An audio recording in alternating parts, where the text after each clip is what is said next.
Welcome to the Real Estate Pros Show, where we interview real estate investing professionals from coast to coast, as well as the service providers that serve the real estate investing industry. Our goal is simple: share what's working now to help you improve and scale your business to the next level and meet the pros that can help you get there. Real Estate Pros is powered by Investor Fuel, America's leader in helping real estate investors and professionals build the business you need to live the life you've always dreamed of. Let's start today's show. Property insurance for real estate investors doesn't have to be difficult, but it does need to be there to protect you when you need it. MyInvestorInsurance.com not only provides insurance at 15 to 30% cheaper than traditional agencies, it's built specifically for real estate investors like you. You can set up an account in about 2 minutes, get quotes on properties, turn on and turn off insurance for your fix and flip or rental properties in around 2 minutes without having to talk to anyone directly, all through our portal. There's no better way or faster way to make sure you've got the coverage you need to protect you, and no more lengthy policies either. Once you're set up, you're billed monthly and prorated by the day for however long your policy is active. It's powered by MSI, the third largest independent MGA, with 1.5 million customers and more than $1 billion in cumulative premiums written. Get set up today in about 2 minutes at myinvestorinsurance.com/fuel. Hey folks, welcome back to the show. I'm your host, Dylan Silver, and today on the show I have developer and industrial developer investor Don Weatherby. Don, welcome to the show. Yes, thank you very much. I appreciate it. I always like to start off at the top of the show by asking folks how they got into the real estate space. So Don, how'd you get into the real estate space? Well, I actually started out in the residential side because that was the easiest to get into. I took my kids' college fund. We raised about, my wife and I at that time had about $50,000 saved up. And we said, instead of saving it for our kids' college funds, let's take it and go play in the real estate market. And we'll take that money and send them to college. And so we took the $50,000 and invested it into first residential property. And we named the company MPI, Marshall, Preston, Isabella, because it was their college fund. So we named it after them. Because that's, and then we bought and sold. We were in the real residential flipping side way before it was cool. We got in before all these TV shows and everything. So we were buying houses for $30,000 and selling them for $70,000, $80,000. And we did 27 homes in 1 year. And we kind of got, and that was why my ex did 27. That's why we are still running another business. I was in the plastic industry for years. And so anyway, we decided commercial is where we really wanted to be. So we were building it up. And the very first commercial property in 2008, I asked this guy if he'd owner finance his land for me. He did. And the key to success in the commercial side is having a good banker. My banker sat me down. Told me exactly how to do it with no money down, and how to get it done. And we did it that way. Built one building, waited until I could build another one, built another one. And that first business park took me, it was 60,000 square feet, but it took me years to get there. And then once I sold that, it just took off. Don, do you come from a family of real estate entrepreneurs, and how did you learn how to do this on your own? I didn't know. My family, I come from a lower middle class family. We just had, my parents, no, don't get me wrong. I mean, we had what we needed to have, but my dad and mom were never into real estate. They were buying it. They used to buy a house, fix it up, and sell it. But that's all they did. We moved like 20 times when I was growing up. But overall, no. My best friend's dad was into this back in the 70s, did this. And I was listening to him talk one time when I was in high school about what he did and how he financed everything. And he said he just waited 2 or 3 months with cash flow and built another one. And I said, wow. So from high school is the time I knew I wanted to do this particular area. And so when you're doing flips, I've seen, of course, many flips go really well, and then as people are starting out, you sometimes see flips that don't go so well. And you're doing so many. Are you also the general contractor overseeing these flips? Are you partnering with someone? Are you hiring it out? How is that going?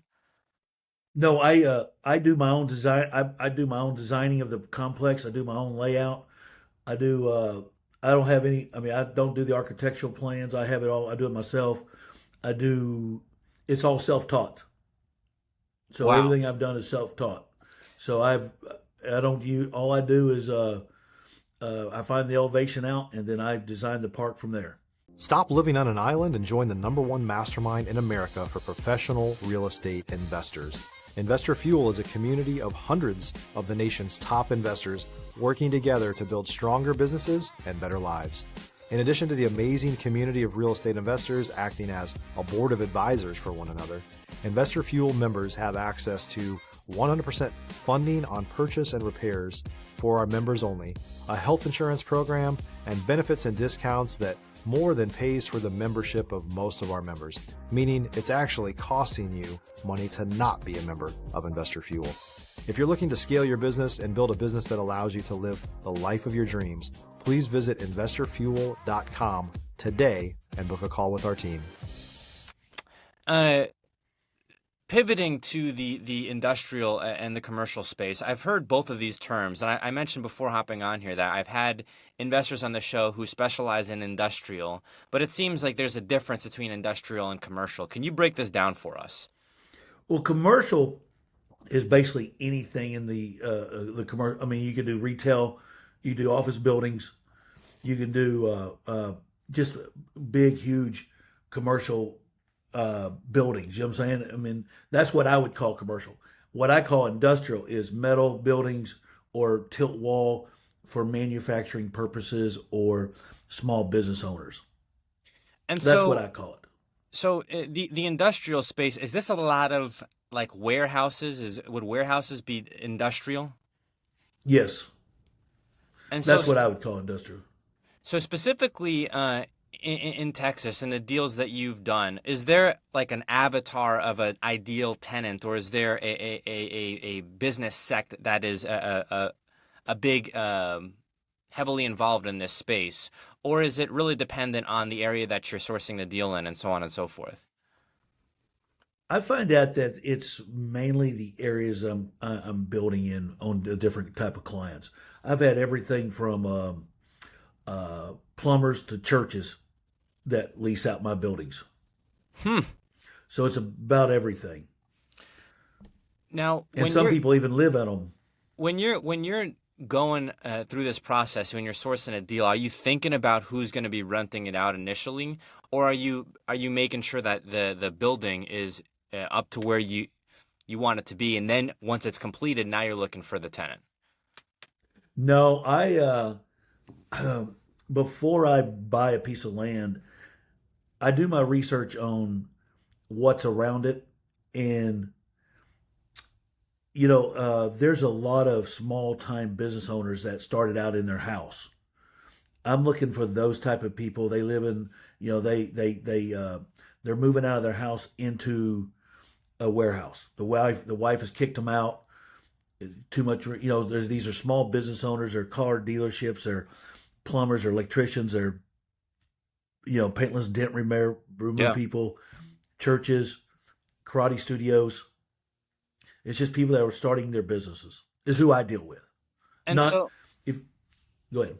when you're finding these individuals, is it a situation where they're having to come to you, or are you having to go to them, or is it a little bit of both? No, they come to me. Okay. And so how does one find tenants for an industrial park?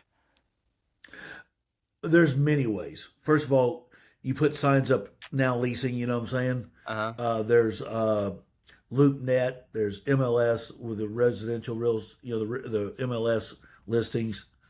There's Facebook, there's all sorts of different types of way of advertising.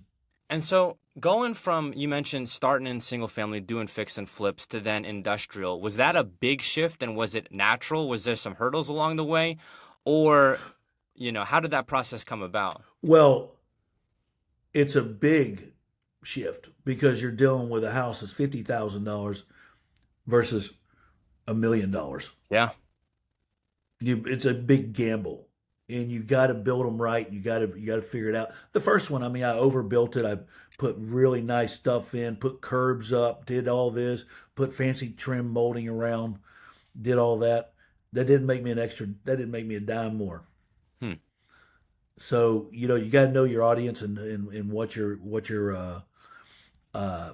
catering to. And so I can imagine that when you're talking about catering to the audience, when you're buying a deal, in some cases, I'm imagining maybe there's already something there that you're having to rehab. In other cases, you're doing ground up builds. Is that true, or is it you're always doing rehabs?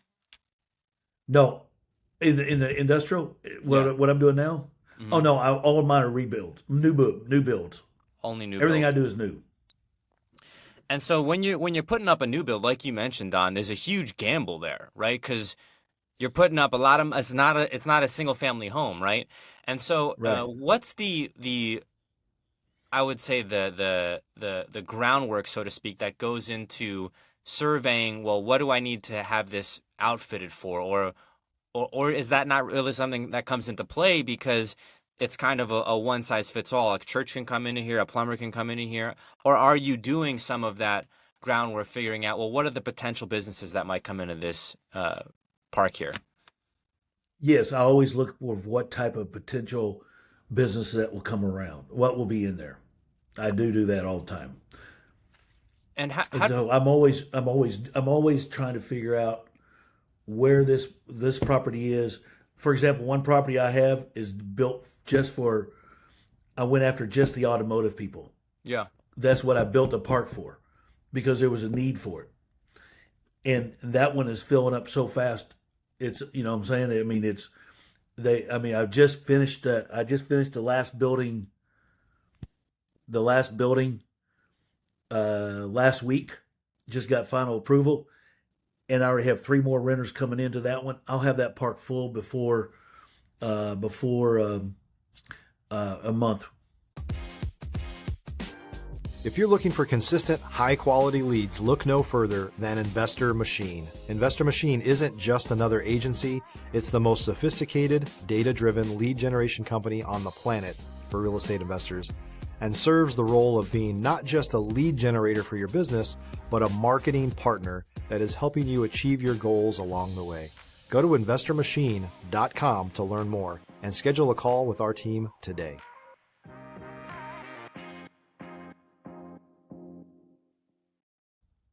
So automotive space, I come from the automotive space. I sold cars for years. I worked for Nissan before I got into real estate. And when I'm thinking about an industrial park automotive, I'm thinking about maybe hydraulic lifts and having it outfitted with that sort of thing. What were the factors or the ways that you outfitted the industrial park for the automotive space? Uh, well, I knew they bring in lifts and stuff, so I put in a little thicker concrete on that in those buildings, Right. on the slabs and stuff. And then if you're going after just light plumber, I mean your plumbers, construction people, I don't go as thick, so I save a little money there, things like that. Now, Add extra parking when I go into the automotive areas.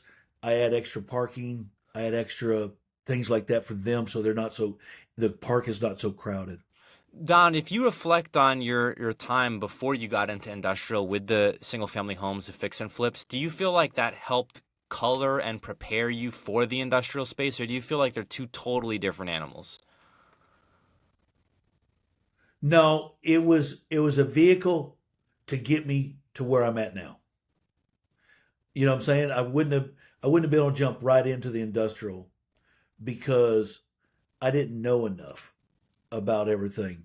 And so now, I mean, like right now, I have my son. He works for me, Marshall. He builds everything. My daughter leases and manages the properties. So I'm teaching them how to do the same thing. We all three agree on properties. We're in the market right now buying three more properties. And I always want to have about 4 or 5 parks going at one time.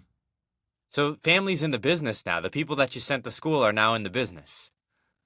Yet they didn't need a college degree, but I still paid for it.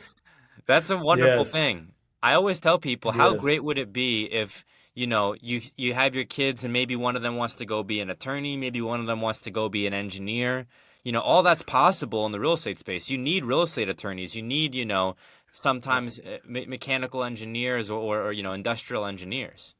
If you're a new or newer real estate investor looking to launch or grow your real estate investing business, please check out Investor Fuel Club. It's a coaching community, but unlike anything you've ever seen before. And you can actually partner with members of our mastermind from coast to coast on deals right in your market. There's no better opportunity to build a consistent business than to literally partner with pros to help you avoid costly mistakes, avoid the need for capital to do deals, and help you eliminate your fears as you're starting your business. Learn more about Investor Fuel Club at investorfuel.com/club.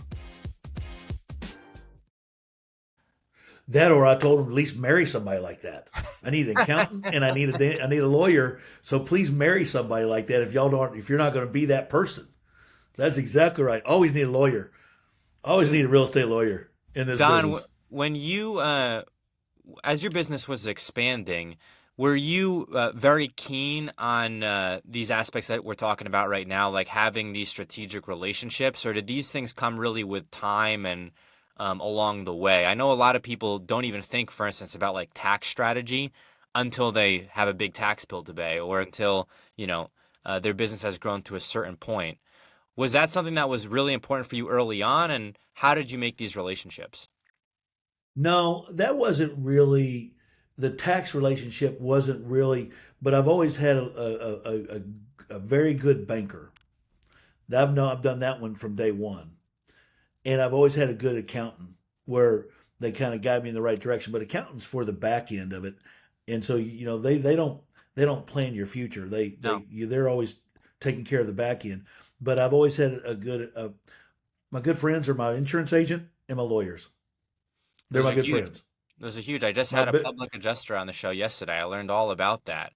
And yeah. it's interesting because um, I think for me at least, and I'm on the infancy of my real estate journey, if I could have swapped the time that I spent trying to learn a lot of the X's and O's, the logistical components of like for what I'm doing real estate wholesale, and instead just started networking with people and really put a lot of effort into that initially, whereas I wasn't so comfortable with that, I think I would have really sped up the learning curve. What's your perspective on that as far as relationships in the real estate space? How important is relationships to you and your business? Well, when I first started out back when right when I got out of college, I wanted to be in the real estate world. I didn't know anything about it. So in my mind, I said, okay, where do the big players hang out at? The courthouse steps or whatever. So I went down to the tax office back before computers and asked the tax ladies who's the biggest real estate players in town, residential. They pointed out several of them, and they showed me, and I studied him.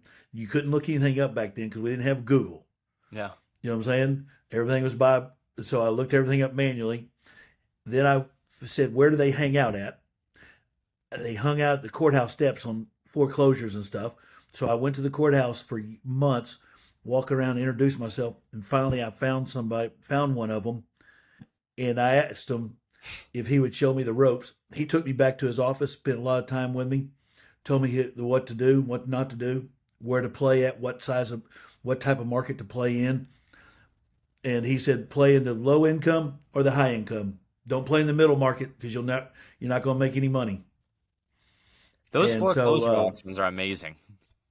well, they were back then. Now they're not. I mean, now everybody is in them. I Yeah. mean, yeah, really. When I was there, I was the only one on the courthouse steps. I mean, so now everybody's fighting on them. You know what I'm Everyone's saying? going, yeah. So the game has changed a lot in that whole industry. But that was back right when I was probably 28, 29 years old. I found a mentor, and that's what I'm doing right now. I really I like to be. I've helped out several young people on what to do and kind of show them the ropes. And one young flipper like you, a Yeah. wholesaler. Well, he called me. He kept on asking me about one of my properties. I said, okay, look, I don't want to sell it. I said, but make me an offer, blah, blah, blah. And then we kind of hit it off, and we met, and he calls me all the time for, questions and stuff. And I kind of guide him in the way and direction and on what to do. And he called me the other day and said, hey, this commercial property, I can buy it for this. Is it worth it? And I looked at it and told him, no, I wouldn't do it. If it's my money, I wouldn't do it. Yeah. And so he didn't do it. And so, I like to try to give back to the young people and show them how to do it. Because I tell you one thing, if I had to do it, I'm telling my kids not what to do. I mean, I'm telling them, hey, look, these are the mistakes you don't want to make. I've already made them. Don't go down that road. I don't care what direction you go. Just don't do this and this and this. I'm telling them what not to do. The real estate game, Don, I think if you're going to pick something to build wealth in, I don't know if there's a better opportunity. And I've done other things. Well, there is. I have a good buddy. I have two good buddies. One played only in the stock market, and I've asked him to be into one of my properties. Oh, get this one. I said, hey, you want to be my 50-50 partner? He's my 40-year friend. I mean, been friends 40 years. He's my real estate agent. I said, dude, I got this opportunity. You buy the land for $280,000, and I'll build it, and we'll be 50-50 partners. No, Don, I don't have. He hauled around. I offer only one time. I went home that night, called my cousin, said, hey, I got this opportunity. You want to do it?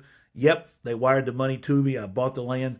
5 years later, you know what I have it? You know what the land is appraised for right now? I can't even imagine. $8 million.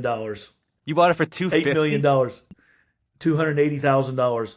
Oh my gosh. Now, yeah. And so my friend kicks himself in the butt every time. Where was this deal? Now, we built, it's in Alvarado. Okay. It was in Alvarado. But no, it was a warehouse, raw land, and we built. But I mean, we owe like $2.5 million, but still $4 million windfall.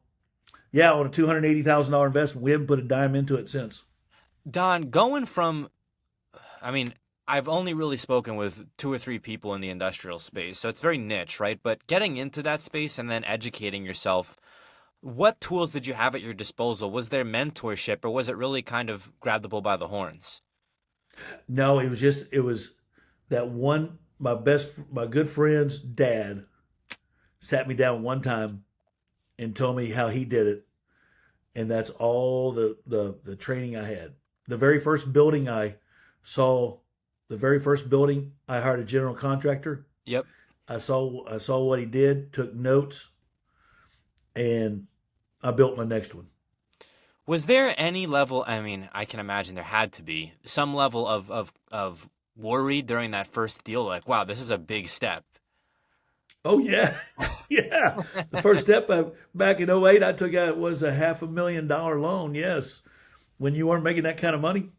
Yeah, big deal. And so walk us through, the highs of getting that deal done and then finding the tenants. What was it like? Walk us through that. Well, it was very stressful because also you remember 2008 is when the market crashed also. Yeah. So we had to figure out and we built it good enough where I could lower my rents all the way down to like $600 a month, and it made money. I mean, it just covered my bills. And then as it slowly took off, this started building, and then we built the next building, and then built the next one. The pressures of making that payment. I mean, look, when you're borrowing $2 or $3 million right now, my payments on one complex is $28,000 a month. That's right. Yeah. So if you have a hiccup while you have a hiccup or something. So I mean, but I'm a very conservative builder. I don't take chances that I would not be willing to, that I'm not 100% positive that it's going to work. So like one park right now is moving real slow. Mm-hmm. So I've only built 2 buildings. I'm going to let it rent out up to where it covers the note payment. And I'm going to get 3 renters in there this week. Once I do that, then I'll break ground on my next building. And I have some investors I have some friends that have asked me to be involved in these. Yeah. And I treat their money just like my money. Sure. I'm not going to take I don't want to take. I'm 62 years old. I don't want to take any very risk free opportunities. How about that? I don't Yeah, want you to got to be a little gamble. conservative especially, I think a lot of people kind of romanticize these spaces, commercial, industrial, right? There's the leverage there, but there's also the other side. I'm sure you, being in this space for a while, have seen people lose their shirt on these deals. Yes, and there will be some more too, Yeah. because a lot of these investors are buying these properties uh, at top dollar. Now, but I mean, I'm selling them, so We need them. I better shut up there. I need those guys. We need them, right? Yes, Don, we I are, need we are those. coming up on time here. Where can Okay. folks go to get a hold of you, Don? They can look at my website's weatherbybusinessparks.com. weatherbybusinessparks.com. Don, They can thank get you. my contact information there and everything, okay? Thank you so much for coming on the show here today, Don.